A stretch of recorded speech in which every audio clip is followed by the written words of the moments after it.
WWE just blocked a legend from appearing for AEW. Who is that legend? Why were they blocked? Why were they trying to appear for AEW in the first place? And what was their reaction to all of this? All that and much more coming up in this video. Be sure to smash that like button, subscribe, and hit that notification bell. All right, so of course, Sting's last match has had a lot of wrestlers really wanting to be at Revolution 2024. It is the culmination of a career that can only be described as iconic. Sting is one of the most iconic, literally, figures in professional wrestling history. Everything that he has done throughout his career has had meaning. He has touched the lives of so many people, and it's a career worth celebrating, and it's one worth celebrating, you would think, with friends. It's one worth celebrating with people that Sting holds dear. And one of those people, evidently, was Kevin Nash. Now, of course, Kevin Nash and Sting go back to their days in WCW. He, of course, at one point was feuding with the NWO. Then he joined the NWO Wolfpack. So, obviously, there's a history there. They were both in TNA for a very long time as well. So Kevin Nash on his podcast, Click This, revealed that he was approached by Sting to be at the March 3rd show in Greensboro, North Carolina, Sting's last match. And here's what he had to say on his podcast. He said, and I quote, "He asked me to be a part of it. I just said, with my positioning with WWE, I couldn't. I think he wanted me to be there because I was just one of those guys who has been there with him his whole run. Yeah, I think he was disappointed. I was disappointed." He went on to say, "I asked WWE, when you ask and there's that 3-second pause." And then he goes on to tell a story that I will not tell on the air, but basically that 3-second pause indicates that, we're not going to explicitly say no, but no. You're not going. This is very interesting for multiple reasons. Obviously, like WWE, they're not going to allow someone who is even under a Legends contract with their company to appear for another company, let alone a company that is AEW, which is a challenger brand, a competitor to them in many ways. They don't want to give AEW, I think, more to celebrate than they already have, because Revolution is going to be a massive show. There's 15,000 plus packed into the Greensboro Coliseum.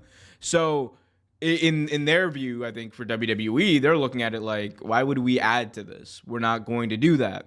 It's interesting, though, when you count in the fact that, there have been things that have been, there have been exceptions made in the past. Like, we've seen points where AEW talent have appeared on indie shows. Like, that happens very regularly. WWE talent have gone and wrestled elsewhere. We saw Shinsuke Nakamura go and do a match alongside the Great Muta. We've seen, a lot of exceptions, especially as of late under the Triple H regime. But this is a massive hill that I don't think is going to be crossed anytime soon, at least on the WWE end. We've seen AEW lend their talent to WWE before. We saw it in the form of Dustin Rhodes for the Dusty Rhodes biography. We saw it in the form of course, famously, of Chris Jericho appearing on the Stone Cold podcast on the WWE Network / Peacock, which gave WWE a massive heart attack after it aired, because they were like, we just aired like an hour-long infomercial for AEW on our product. Like, what are we doing here? Anyway, so I think that history is like important to take into mind. And I think the other thing is, I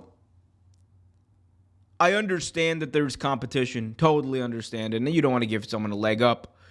But if we want to be real, how much of a conversation is it really going to be that Kevin Nash appears for AEW or appeared in the crowd for Sting's last match? I don't think that you're going to have many people, clamoring. The headline isn't going to be WWE talent appears for AEW.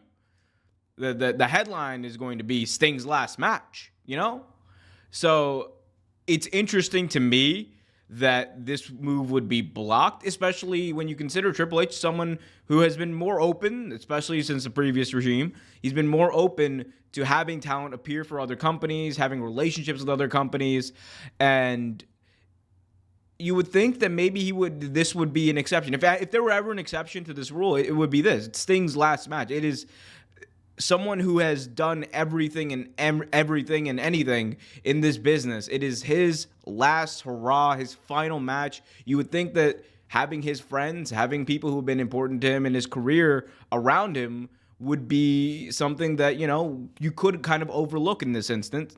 It doesn't happen. That's a part of business.